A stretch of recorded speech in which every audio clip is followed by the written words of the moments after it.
డోక్రా మహిళలకు మంచి శుభవార్త చెప్పిన నారా చంద్రబాబు నాయుడు. ఆంధ్రప్రదేశ్ ముఖ్యమంత్రి నారా చంద్రబాబు నాయుడు డోక్రా మహిళల కోసం కొన్ని కీలక నిర్ణయాలు మరియు ప్రకటనలు చేశారు. ఆ వివరాలు కింద చెప్తున్నాము. డోక్రా మహిళలకు ఉచిత బీమా. డోక్రా సంఘాలలో ఉన్న మహిళలందరికీ ఉచిత బీమా సౌకర్యం కల్పిస్తామని ముఖ్యమంత్రి హామీ ఇచ్చారు. ఏదైనా కారణం వల్ల మహిళ మరణిస్తే ఆ కుటుంబానికి ఆర్థిక భరోసా లభిస్తుందని తెలిపారు. రివాల్వింగ్ ఫండ్ మరియు వడ్డీ లేని రుణాలు. మహిళా సంఘాలకు అందించాల్సిన రివాల్వింగ్ ఫండ్ నిధులను విడుదల చేస్తానని, అలాగే వడ్డీ లేని రుణాల పథకాన్ని పకడ్బందీగా అమలు చేస్తామని చెప్పారు. మహిళా సాధికత. మహిళలు ఆర్థికంగా ఎదగాలని, వారు కేవలం రుణాలు తీసుకోవడమే కాకుండా చిన్న తరహా పరిశ్రమలు కూడా వ్యాపారాలు ప్రారంభించి యజమానులుగా మారాలని ఆయన ఆకర్షించారు. గత ప్రభుత్వంపై విమర్శలు.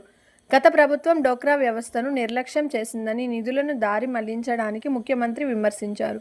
తాము మళ్లీ ఈ వ్యవస్థకు పూర్వ వైభవం తీసుకొస్తామని స్పష్టం చేశారు. సంక్షేమ పథకాలు. మహిళల సంక్షేమం కోసం తమ ప్రభుత్వం కట్టుబడి ఉందని, సూపర్ 6 హామీలలో భాగంగా మహిళలకు ఇచ్చే ప్రయోజనాలను త్వరలోనే పూర్తి స్థాయిలో అమలు చేస్తామని వివరించారు. ఇలాంటి మరిన్నంత ఆధ్యాత్మిక విషయాల కోసం మన ఛానల్ను సబ్స్క్రైబ్ చేసుకోండి.